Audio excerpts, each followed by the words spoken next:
സഹകരണ മോഡൽ തട്ടിപ്പ് KSFE-യിലും നടന്നുവെന്ന ആരോപണം. ഭരണപക്ഷ അനുകൂല സംഘടനാ നേതാവ് ഇടപാടുകാരുടെ ആധാരവും മറ്റ് തിരിച്ചറിയൽ രേഖകളും അവരറിയാതെ ഈടുവെച്ച് ലക്ഷങ്ങളുടെ തട്ടിപ്പ് നടത്തിയെന്നാണ് ആരോപണം. KSFE ആലപ്പുഴ അസിസ്റ്റന്റ് ജനറൽ ഓഫീസിലെ സ്പെഷ്യൽ ഗ്രേഡ് അസിസ്റ്റന്റായ S. രാജീവാണ് തട്ടിപ്പ് നടത്തിയത്. KSFE എംപ്ലോയീസ് അസോസിയേഷൻ ജില്ലാ വൈസ് പ്രസിഡന്റും സംസ്ഥാന കമ്മിറ്റി അംഗവുമായ ഇയാളെ ഏറെ പ്രതിഷേധങ്ങൾക്കൊടുവിൽ സസ്പെൻഡ് ചെയ്തു. വായ്പയ്ക്കായി അയൽവാസി ഹാജരാക്കിയ ആധാരം സ്വന്തം ചിട്ടിക്ക് ജാമ്യമാക്കി 30 ലക്ഷം രൂപ തട്ടിയെന്നാണ് ഇയാൾക്കെതിരെയുള്ള ഒരു കേസ്. മണ്ണഞ്ചേരി സ്വദേശി N. സുമ നൽകിയ പരാതിയിൽ രാജീവിന്റെ പേരിൽ മണ്ണഞ്ചേരി പോലീസ് വിശ്വാസവഞ്ചനയ്ക്കും സാമ്പത്തിക തട്ടിപ്പിനും കേസെടുത്തു. പോലീസ് അന്വേഷണം തുടങ്ങിയതോടെ ഇയാൾ ഒളിവിൽ പോയെന്നാണ് വിവരം. KSFE ആലപ്പുഴ ഇരുമ്പുപാലം ശാഖയിൽ സുമ 12 ലക്ഷത്തിന്റെ ചിട്ടി ചേർന്നിരുന്നു. വീട് നിർമ്മാണത്തിനായി ഇതിൽ നിന്നും 6 ലക്ഷം രൂപ വായ്പയെടുക്കാൻ തന്റെ പേരിലുള്ള 12 സെന്റ് ഭൂമിയുടെ ആധാരം KSFEക്ക് ഈടു നൽകി. രേഖകൾ ശരിയാക്കാൻ രാജീവാണ് അന്ന് സഹായിച്ചത്. എന്നാൽ ആ സ്ഥലത്തേക്ക് വഴിയില്ല എന്ന് പറഞ്ഞ് സുമയുടെ ഭർത്താവിന്റെ പേരിലുള്ള 8 സെന്റിന്റെ ആധാരവും രാജീവ് കൈക്കലാക്കി.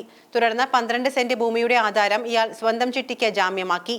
ചിട്ടി പിടിച്ച ശേഷം രാജീവ് തുക തിരിച്ചടയ്ക്കാതെ വന്നതോടെ KSFE റവന്യൂ റിക്കവറി നടപടി തുടങ്ങി. അപ്പോഴാണ് തട്ടിപ്പ് പുറത്തായത്. ഇതു സംബന്ധിച്ച് അധികൃതർക്ക് സുമ പലതവണ പരാതി നൽകിയിട്ടും നടപടിയില്ലാതെ വന്നപ്പോഴാണ് പോലീസിൽ പരാതി നൽകിയത്.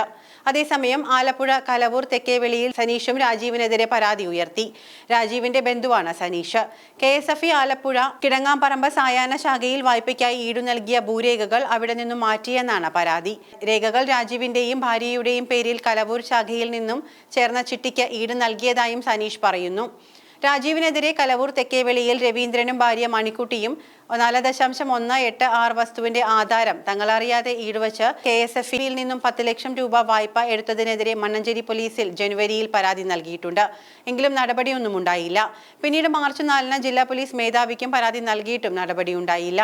ഇവർ ആലപ്പുഴ ഈവനിംഗ് ശാഖയിൽ നിന്ന് 8 ലക്ഷം രൂപയാണ് വായ്പ എടുത്തത്. ഈ തുക മടക്കി അടച്ചിട്ടും ആധാരം തിരികെ ലഭിച്ചില്ല.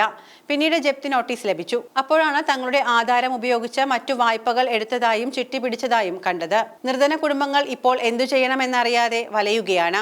ജീവനക്കാരുടെ ഒത്താശയോടെയാണ് രാജീവ് തട്ടിപ്പ് നടത്തിയതെന്നും അതിനാലാണ് KSFE അധികൃതർ നടപടി സ്വീകരിക്കാൻ വൈമുഖ്യം കാണിച്ചതെന്നുമാണ് ആക്ഷേപം.